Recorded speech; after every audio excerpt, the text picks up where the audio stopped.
So what we do, we take the estimates from the IEA in terms of what is needed in terms of flows, financing flows, to get to net zero by 2050. And their number are that to get there... It would have been strange only a few years ago for the International Energy Agency to be mentioned in a report on financial stability. But the world has changed, as have the risks. The latest Global Financial Stability Report examines all the worrying trends, including the risk of underfunding climate mitigation in emerging markets, which the IEA estimates will need $2 trillion per year. In terms of investment, that means going from a 3% share of climate investment to 12%. So those are very large numbers. Fabio Natalucci is Deputy Director of the Monetary and Capital Markets Department and heads the GFSR, as it's commonly known, the latest one out today.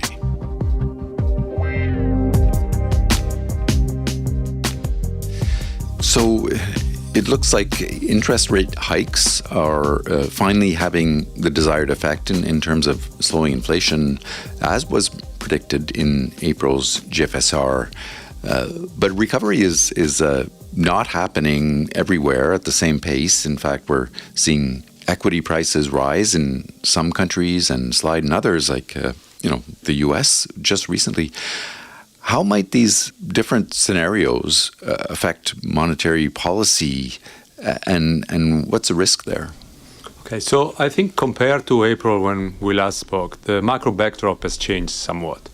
So if you just look at aggregate numbers, it looks like there's little change, but under the surface, there's been important changes in terms of sorts of growth, global growth. Back in April, we were expecting the U.S. to slow down. Markets were pricing in maybe a recession, maybe the Fed would cut interest rates. And then on the other hand, China was coming out of COVID. It was going to be the engine of growth. Somehow these two have flipped now. The U.S. is going really strong. The Fed has continued to hike interest rate, is signaling that they might have to stay high for quite a bit of time. At the same time, China is having problems in terms of growth, the growth outlook, but also in terms of specific, the property development, real estate sector. Parallel to that, the process of synchronization of global monetary policy that we have seen over the last couple of years, it seems to be fading. So central banks in advanced economies have reaching the peak. I don't know when exactly the peak will be, but they have signaled that they are getting to the end of the cycle, while some emerging markets actually have cut interest rates.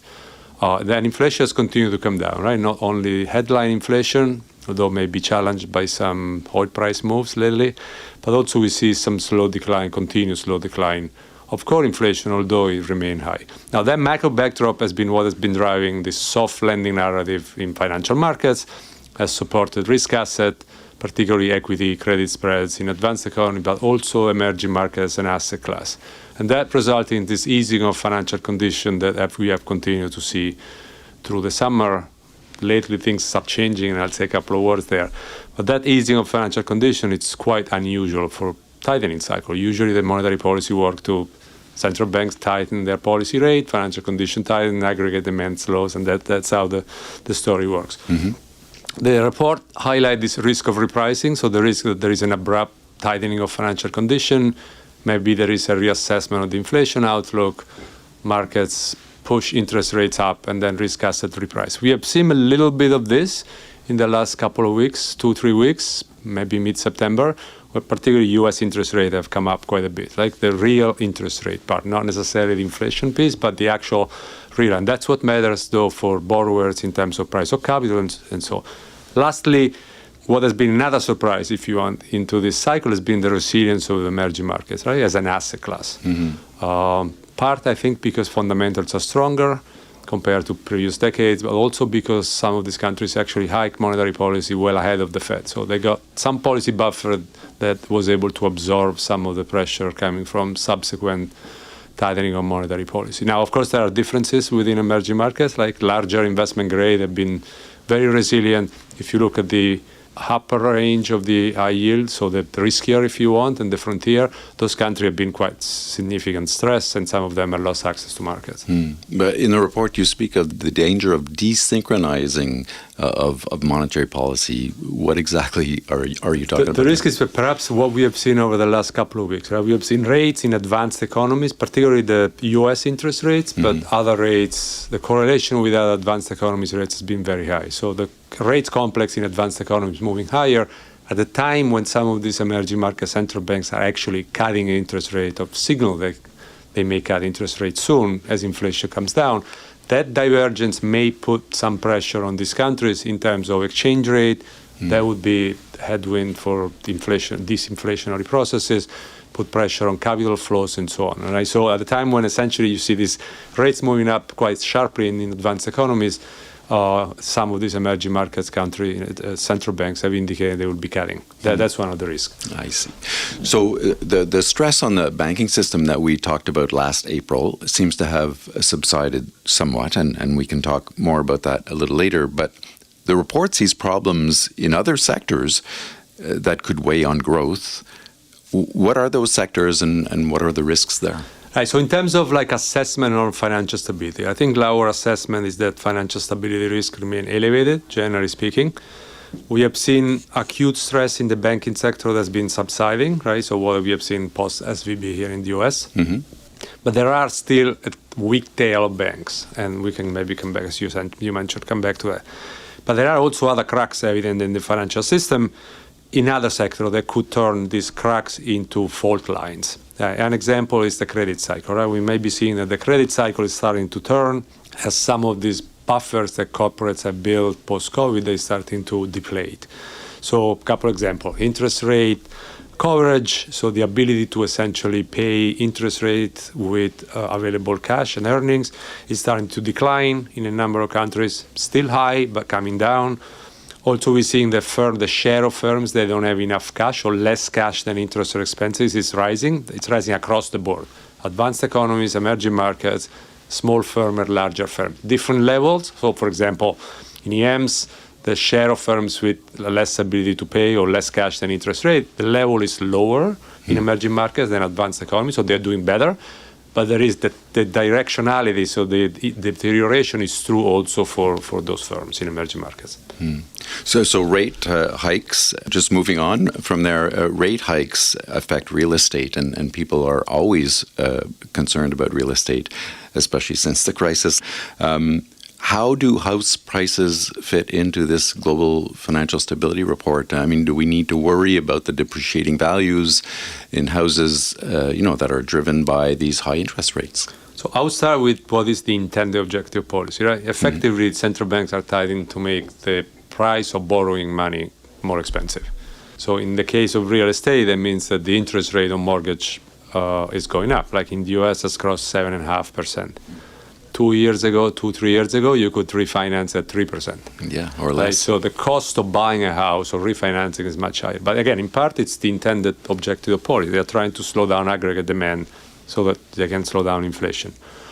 What we're seeing is that the real estate is being impacted, though, in terms of house prices, right, as you were indicating. So there's always the story is is there a risk that there are also unintended consequences?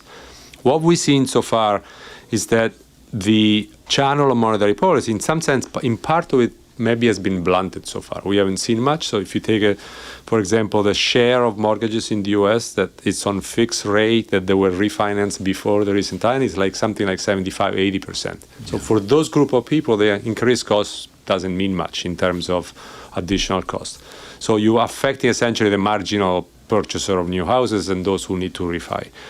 What we have seen, which I think it's interesting, it's intuitive, but there seems to be a correlation between what share of your mortgage outstanding is adjustable rate mortgages and what real house prices have done. In general, on average, countries that have a much larger share of adjustable rate mortgages have seen a more significant decline in real house prices. And similarly, in terms of debt service, how much more you need to pay, countries that have a larger share of adjustable rate mortgages have seen the debt service mortgage ratio going up more than others. It's not true for every individual countries, but I think as an aggregate, it's true.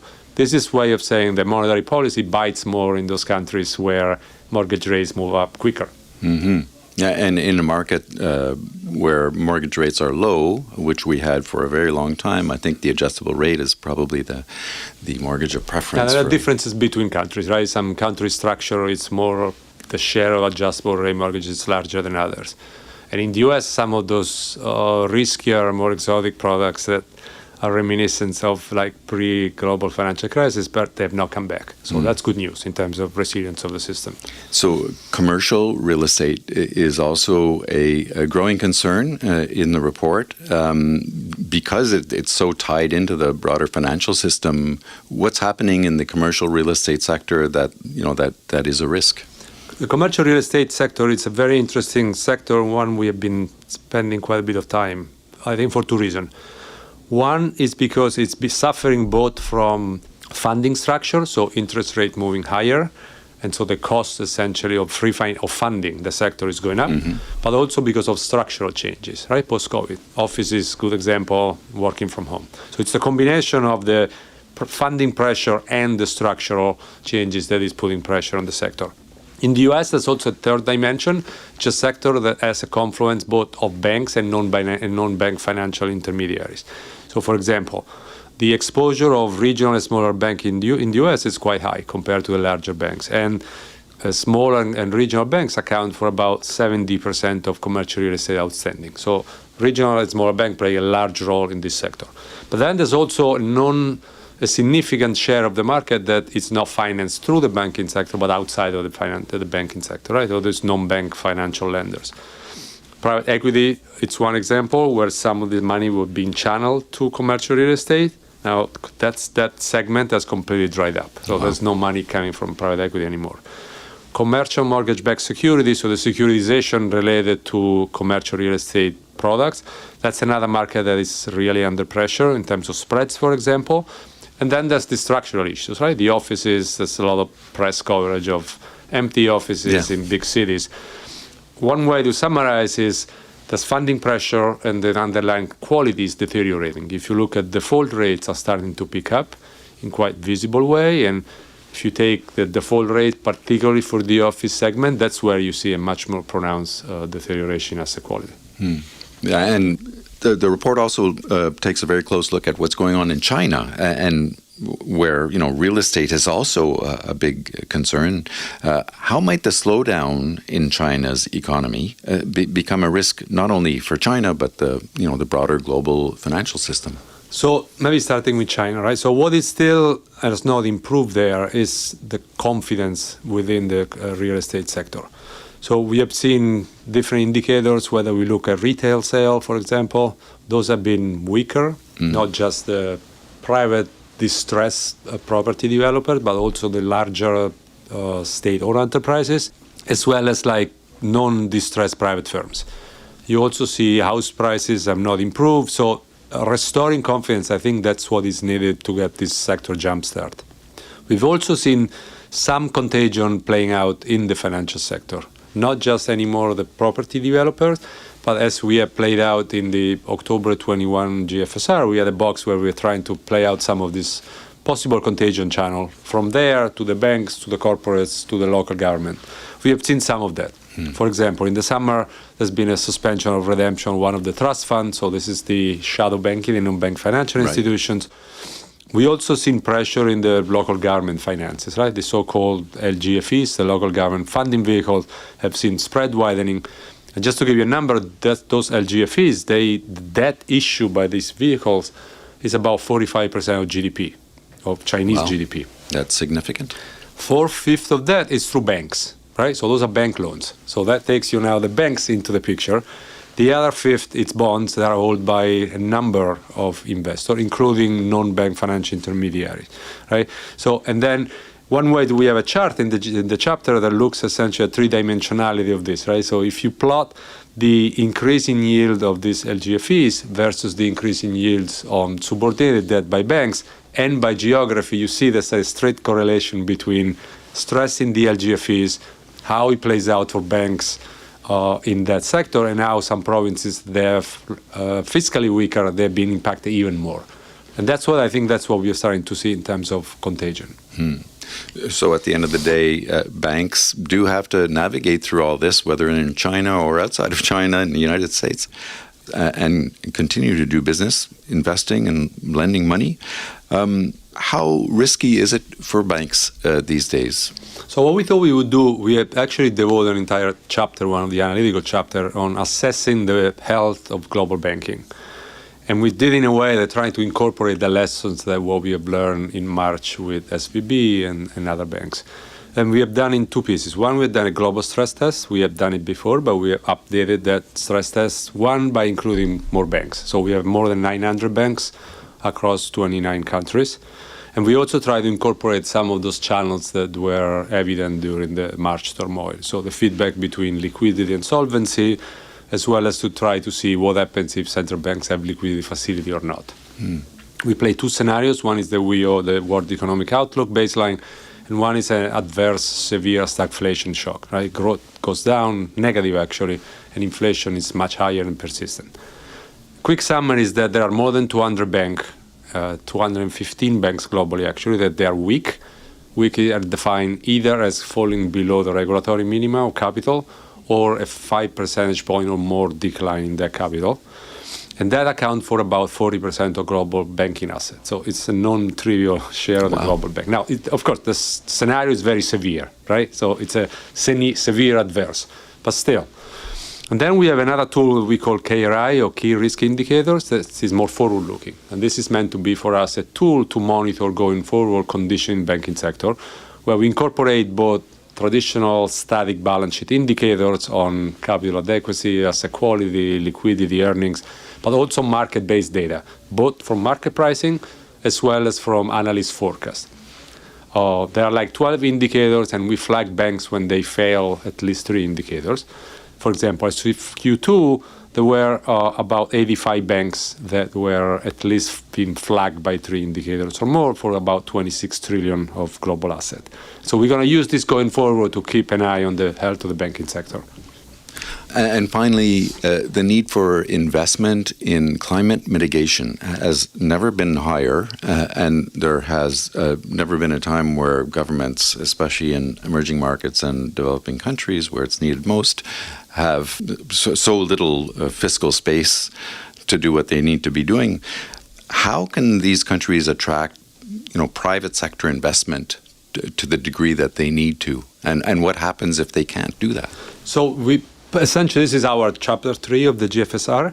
So what we do, we take the estimates from the IEA in terms of what is needed in terms of flows, financing flows, to get to net zero by 2050. Mm-hmm. And their number are that to get there, that requires that by 2030, there's about $5 trillion globally that goes to climate investment. Wow. Of that, 40% or about 2 trillion will need to go to emerging markets. Keep in mind that currently it's 400 billion, so we need to go from 400 billion to 2 trillion per year. Wow. In terms of investment, that means going from a 3% share of climate investment to 12. So those are very large numbers. Obviously, the public sector cannot do this by itself. Our estimates is that the share of this climate investment needs that needs to be covered by the private sector needs to go from 40% to between 80 and 90. Wow. Whether it's including China or not. So clearly, the private sector needs to play a crucial role here. There are a number of challenges, though, that there are emerging market and developing economies are facing. Some of them are typical emerging market challenges that, whether it's climate or not, FX, the weakness of the institutional framework, policy framework, uncertainty, legal, and so on. Some of them are climate specific, whether you have climate policies in place, there's carbon pricing or not, whether there's enough data, there are disclosure. And then there are the specific climate barriers, both in terms of are there enough projects that you can finance? Mm-hmm. Ultimately, you can bring the money, but you need projects in place, right? And also how to attract private capital. What is the way to make the risk profile more attractive for private investor? Can you scale the project that are being financed, but they are small? Can you get to scale it up quickly? And so on. So specific climate challenges. We look at a number of topics, just to give a quick sense. One is in terms of the financial institution commitment. So whether financial institutions or banks, insurance companies their policy commitments at this point, they don't seem to be aligned with their net zero target. They need to do much more. Another one has to do, for example, whether the ESG, so this is the big industry that is booming now, but when you look at E, the environmental piece, whether if you do have higher score on the E, whether that means you really have a significant climate impact. And we find that correlation, if anything, seems to be negative at times. Right. So clearly, investing in E doesn't mean investing in impact. There are impact investment funds in the investment fund universe that actually are directly geared toward having an impact, but they are a very, very small share of the ESG universe. There's another challenge that I think, so we can close the loop here of how we started, which is external funding costs in the emerging markets world has gone up a lot. And that makes, in addition to what I described so far, even more challenging, right? So pre-COVID, when the US Treasury yield was very low, spreads were where they were, you would have to pay a specific yield if you want to invest. Or as an investor, you only get up to that. Right now, you can get almost 5% on the US Treasury. You get another 500 basis points for high yield in the US. That means you can get close to 10% just investing in the US. Yeah. And so the external environment in terms of financing costs, it's way higher for emerging markets. That means in this environment, it's even more challenging to bring this capital. But there are also opportunities. So those are not just risks. So the issue is how to get to these flows going to emerging markets so that we need to fund adaptation and mitigation in these countries. And what is the financial risk in all this? The financial risk is that if you hold what we call stranded assets, right? You hold assets that are either from a physical risk or a mitigation risk will be hit in terms of value as some of these risks materialize. Like it's enough to look at what we have seen in the summer in terms of heat waves, droughts. In some places you have flooding. This hazard seems to become not only more frequent, but also more severe. So they will represent a risk for financial institutions. Fabio Natalucci, Deputy Director in the Monetary and Capital Markets Department. Always a pleasure. Thank you so much. Thank you for having me.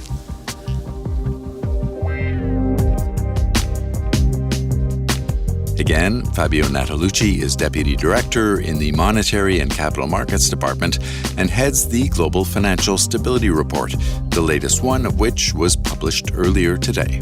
Check it out at imf.org/GFSR. And look for other IMF podcasts on Apple Podcasts or wherever you listen to your podcasts. You can also follow us on Twitter at IMF_podcast. I'm Bruce Edwards. Thanks for listening.